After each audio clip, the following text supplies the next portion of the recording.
Hello and welcome to the press conference for Polaris 26 live from here in Southampton at Central Hall.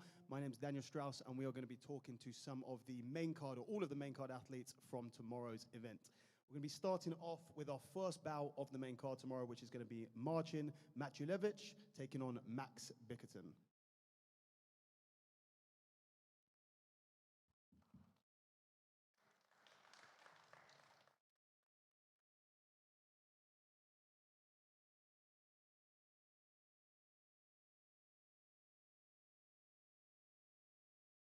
Thank you very much for joining us, guys. I guess let's start off with a couple of questions as we wait for a few more to come through on the YouTube Live. If you are watching live, please feel free to ask any questions for these guys or any of the other athletes that we're going to be sitting down with.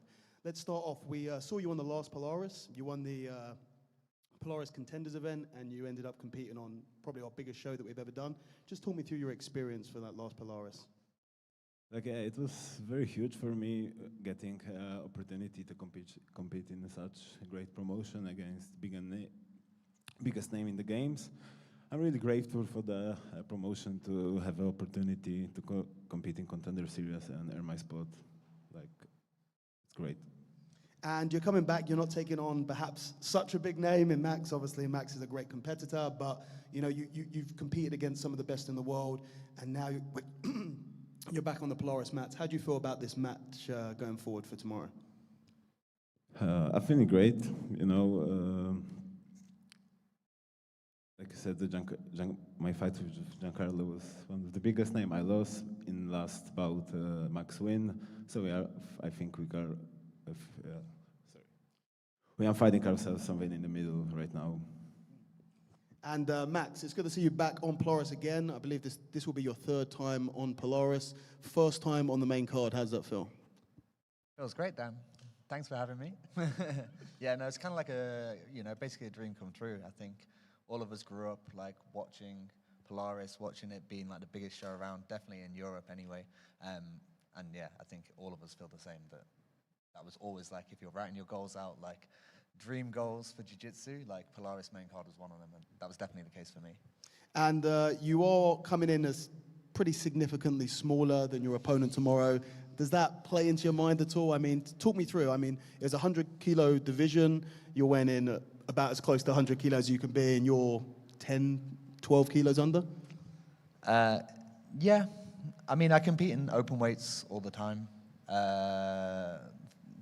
I just did the open weight at the Euros, faced the ultra heavyweight guy. I beat him, so he was over 100 kilos. Obviously, it's a disadvantage, I guess, to be smaller, but I think if I'm smart with my strategy and with my game plan, I can use like speed, agility, definitely conditioning, and kind of use that, turn it into an advantage rather than a disadvantage. Yeah, absolutely. And Marcin, how do you see the match tomorrow with Max going? Don't want to tell some details about game plan, but I think that I want to be the one to pushing the pace and not stalling, searching submission all the time. And even that I'm heavier, I'm not going to be slower for sure. Cool. Well, I'm really looking forward to tomorrow. Thank you very much, guys, for joining me. Thank you. Thank you. Our second event of the evening is going to be Bart Double Dam taking on Owen Jones.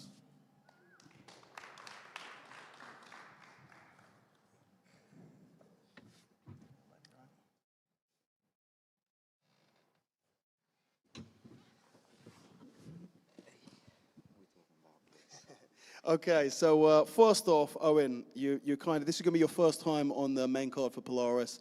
You've had an incredible year so far this year, winning ADCC trials a few months back. How are you feeling now? You must be feeling that you're coming into this match with a lot of momentum behind you. Yeah, for sure. It's definitely a good feeling to be on the main card. Yeah, I've had a few good matches recently. I got some big names under the belt for sure. Some Polaris vets on there as well. But yeah, it's going to be exciting. I can't wait for the main card and some fun matches. Absolutely. And Bart, you know, going against someone who's coming in as kind of arguably, statistically, the top guy in this weight division in Europe right now, how does that feel? It feels great. I see it as a nice opportunity to take out one of the best guys in Europe and show who's really the best guy. And Owen, you haven't been quiet in vocalizing your opinions on the match tomorrow, maybe some holes in Bart's game. Is that legit, or are you just being a bit of a character? No, I feel like, I mean, it's always good to like boost the show, make matches more entertaining, but I also do believe in my heart that I am better than him everywhere. I think I can pass him, I think I can sub him from bottom, I think I can leg lock, I think I can pass. I just believe I am better than him at jiu-jitsu, and that's solely what I believe. And also, the best way to vocalize it for me is in jokes like this. I feel like it gets the entertainment going and makes people want to watch the match, right? If you just sit in silence and say nothing, then no one's even going to care, right? So we want to get people watching. Absolutely. And Bart, what do you think about Owen talking a little bit of trash? Yeah, I found it pretty funny. I'm not that active on Instagram, and I saw the video after everyone sent it to me, and I was like, that's a good joke. But like he says, it's a belief, and for me, beliefs are based on data, and I don't think there's any data to substantiate his belief. Okay, I'm going to ask a couple of questions from the internet. I'm not sure if any of them are serious or not, but we'll go for it. I reckon the Craig questions are pretty Well, yeah, Craig Jones has been kind of the one who's been doing the main asking. Ask Owen, how does it feel to have Craig as a father figure? That wasn't from Craig, one of the few that wasn't from Craig. No, it is. I don't even know if he's a father figure. I think we actually found out he's legitimately my father because, right, you know, lost it when I was little. So to find him finally, and after all the crazy antics he's been up to, but we'll have a good night on Saturday night as well. Maybe like a little father-son bond, go out, have a fun time. It'll be exciting. I mean, if you do want a question from Craig, he wants to know about your sponsorship from the government. Yeah, no, it's good. It's good. It's tough times out here, so, you know, unemployment is on the rise, homelessness is on the rise, so you gotta do what you gotta do, you know. That's very true. Thank you very much, guys, for joining me, and I look forward to your match tomorrow. Let's run it. Our next match is going to be Oliver Tazza taking on Tommy Langaker.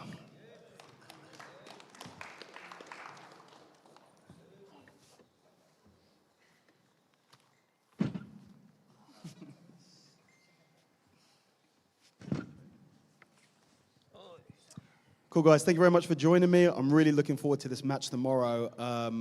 You guys competed actually just 1 week ago, if I'm not mistaken, at the Euronet. Tommy, you came out as victor in that. Do you think that's going to play at all into what's going to be happening tomorrow? Yeah, I hope so. Tazza is an experienced fighter. We know that fighting once doesn't determine anything. We're probably going to end up fighting plenty more times, so like the result can be whatever. But I'm very confident in my own work, and I see myself getting a victory. And sort of same question to you, Ollie. I mean, it's going to be under a very different rule set. I know your match in IBJJF rule set was super close. Is it going to be playing on your mind at all going into tomorrow? You're going to be coming for a little bit of vengeance? I mean, the match we had was very entertaining. It was a lot of action. A lot of people enjoyed the match. So in that regards, I'm very happy with the performance. I feel like I could have done better. There's a lot of adjustments that have been made since, and a lot of lessons that have been relearned during that match. So it should be pretty similar. But my mind going in there, I know there's going to be a couple of things going to be different that will get the result going my way. And Tommy, we've seen you a lot on Polaris. We've seen you in the gi. We've seen you no gi now. I know that you've been focusing more on no gi for the last couple of years. Is that going to be sort of the continuation of your career moving forward, or are you just seeing how it goes? Yeah, I'm tired of the gi. I've done gi for so long that I need something new, and like I'm making more money on doing no gi, so it makes sense. Gotta pay bills. And I enjoy it more. It's something new, and yeah, it keeps me on my edge. That I gotta improve all the time. It's a different game and a different situation. And I will take, if I can find any serious questions on the internet, I will attempt to. This really is. Keep Craig out of it. What is in your tea? Secret. I can't. That's something that cannot be revealed. Oh, I'll really? give a hint. There's a bit of chopped up ginger, a bit of echinacea, but then the rest I cannot reveal, unfortunately. Maybe after the match. Yeah, that's about it. I don't think I can ask any of these other questions on here, if I'm honest with you. So thank you very much, guys, for joining me. I look forward to your match tomorrow.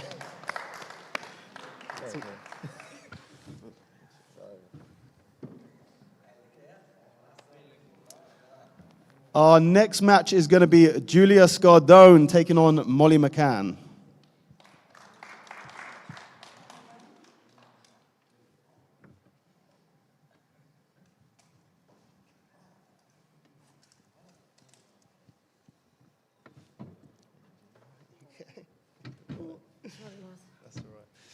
Thanks for joining me, ladies. I'll start with you, Molly.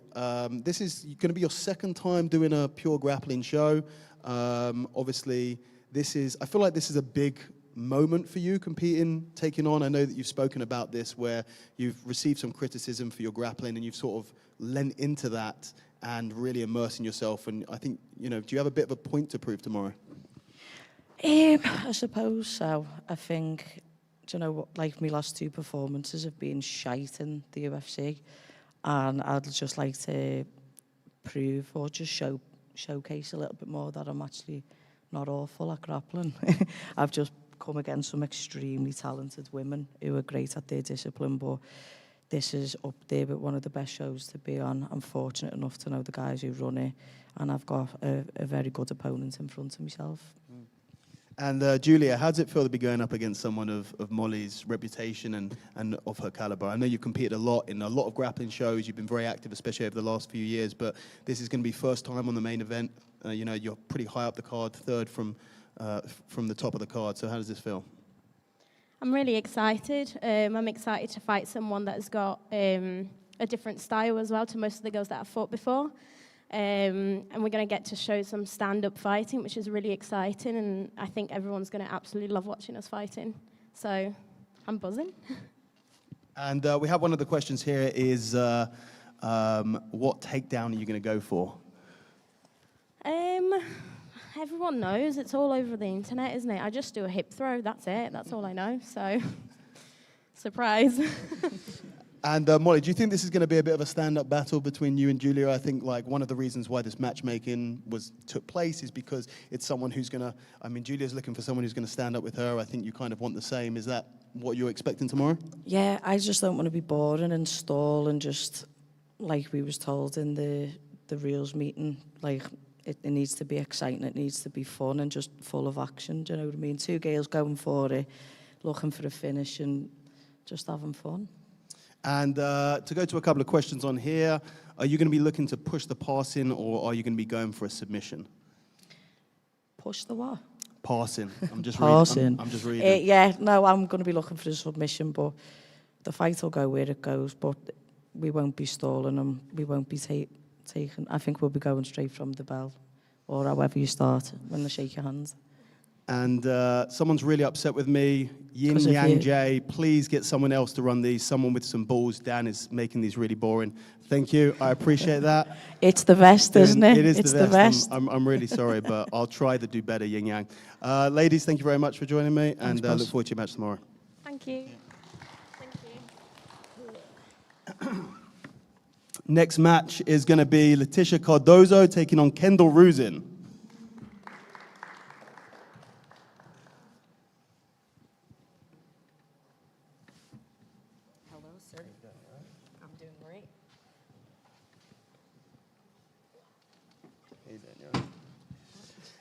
Kendall, I believe this is your first match back since your injury at ADCC. Just talk me through sort of what that road to recovery has been like. Obviously a massive event, a really kind of horrible injury, and it's been a long time recovering from that. How has the recovery been, and how do you feel going into this match tomorrow? Well, there's a short version and there's a long version, but the short version is that it's been a rough 14 months for sure. Yeah, I think, went out of ADCC on a stretcher, had the whole dream-crushing moment of, like, being on the stretcher and watching Amy Combo beat Gabby Garcia, and the crowd's going crazy, and I'm laying there, like, having a panic attack. It was horrible. It was rough. It was rough, but all that to be said, there's no better way, in my opinion, to come back to competing than Polaris, because I love being here. It's a fun venue. Other than the weather, it's really great. And yeah, so I'm stoked. The first couple months were really hard. Like, honestly, it took a lot longer to heal the knee than I thought, and I was still healing the back injury from before ADCC. So it was quite a game of, like, ping pong with the two of them. But honestly, I think it forced me to become a much more mature grappler because I couldn't like sustain the kind of training that I used to do, the way that I was just like scrambling, flying all over the place with no real technique. It was just like spastic. And so I'm much less spastic now and a lot more mature as a grappler, which allows me to train at a high volume, which I couldn't do before. So yeah, it's been great. Sounds good. Laticia, this is going to be your first time on Polaris tomorrow. How does it feel to be on the show? I'm really excited to be here, especially to fight with against Kendall. We never fought before, and to be here the first time, the co-main event for me is a very big thing, you know. So I want to enjoy every single second here, and it's been amazing since I got here. And I know you're coming in as a smaller athlete of the two. You've already said that you're going to be trying to use speed to kind of take the advantage here. Is there any other part of the game plan that you can tell us a little bit? What we can expect tomorrow? I have been training, actually, no-gi since I started to train. But I think everyone knows I started to train more for this match since they called me to fight, was in July. So because my biggest goal is the Worlds. I won the Worlds last year, no-gi Worlds, my first big title as a black belt. And for this match, since the Worlds, I get confident, you know. So for tomorrow, you guys can enjoy. You guys for sure going to enjoy the match because it's good. I think we have the same style, standing, aggressive, and it's going to be great. I'm excited. Excellent. And I'll field a few of these. Someone asked, Kendall, what are your goals for 2024? I like the ask Kendall if I have a shot one. That was pretty cute. Does he? No, sorry. The 2024 goals, I don't know. I used to be one of those big, like, write down all your 3-year plan and 5-year plan, and I just find now that, like, life changes really fast, a lot faster than I realized. So my main goals, 2024, just keep having a whole lot of fucking fun, and yeah, I want to win ADCC. So that is definitely on the agenda. But other than that, I just say yes to the things that feel fun, that light me up, and I go for it. And if life has other plans, then I adjust as it goes. So I've gotten really good at adjusting the last couple of years, and I'll continue to do so. But ADCC is definitely on the agenda. Hopefully come back and defend the Polaris title again. I love being here. Yeah, just some stuff like that. Keep commentating, doing other fun things, and some other avenues, like other arenas outside of jiu-jitsu are opening up now, so that's really exciting too, and I'm excited to kind of meld jiu-jitsu with some other worlds, so I'm excited for that. Amazing stuff. Ladies, thank you very much. Looking forward to the match tomorrow. Thank you. Thanks. Okay, finally for our main event, we have Gerald Meerschaert taking on Craig Jones.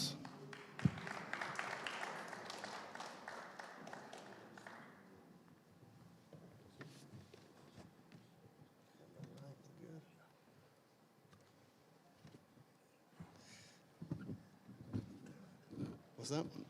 Most of them are yours, mate. If you want me to really go from this, who is this Craig Jones? So first question to you, Craig. Who are you? Who am I? A semi-pro athlete with a drug problem. And I guess same question for you, Gerald. I'm a UFC fighter without a drug problem.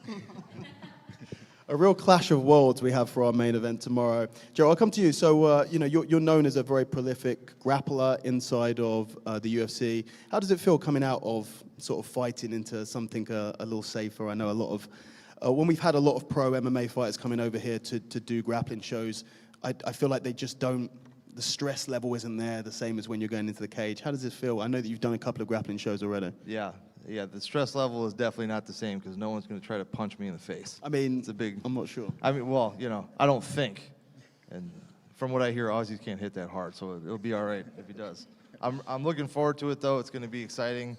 I plan on using every tool at my disposal, whether I'm in a good spot or a bad spot. You know, fish hooking, eye gouging, anything I can do to push the action. That's what I'm going to look for. Oil check. Oil check. That's a big one. Wrist locks, all that kind of stuff.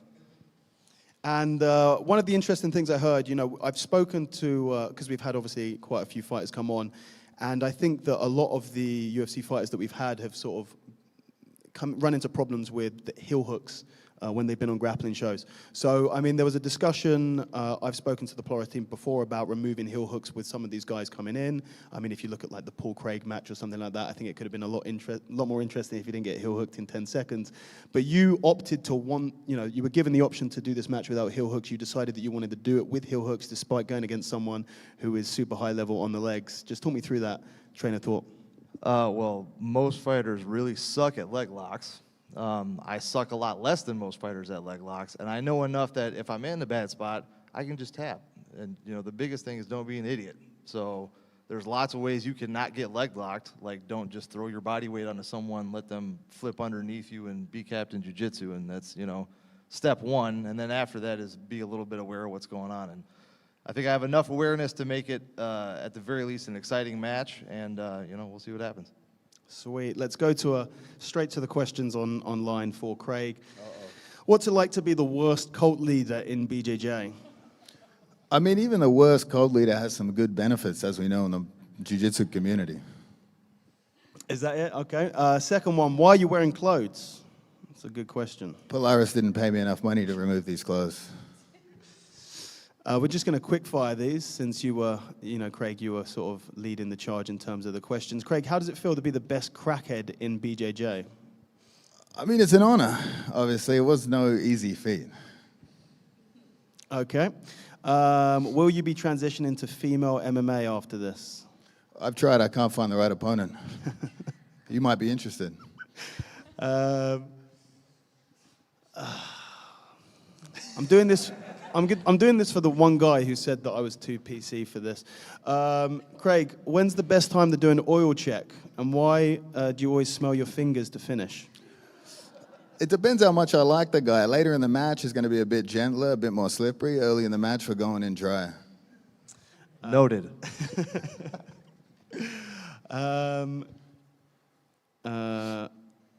What else do we have on here? Craig, are you active after this? It's Friday night and I need some marching powder.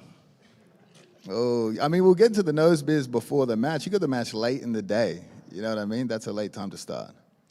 I do have one question for you, Gerald. Well, a couple, actually. Do you think Craig has the worst gas tank of all your opponents? I don't think he runs on gas. It's a pretty good answer. I'm having to vet all of these questions as I read them. Someone says, Craig, all you've got is standing up and buggy choke. Anything to say about that? I wouldn't disagree with that. That's a sound advice for the match. Do you have any self-respect? I didn't read that one off there. As you know me intimately, I would say no. Okay, we're going to call it there, I think. Thank you very much, guys. That is it for our press conference for... What's that? Do you want to do that? If there were two brothers called Nicky and Gordon, if one of them was a bull and the other a cuck... I wasn't pointing to that one. You weren't pointing to that one? Come on, Dan. We can't talk about that. Yes, okay, we're definitely going to stop that there before Craig gets everyone in more trouble. Thank you very much for joining us. You can catch Polaris live from 3:30 UK time, free on YouTube, and we will be starting the main event at 7 o'clock UK time, exclusively on UFC Fight Pass. We'll catch you then. Thank you very much.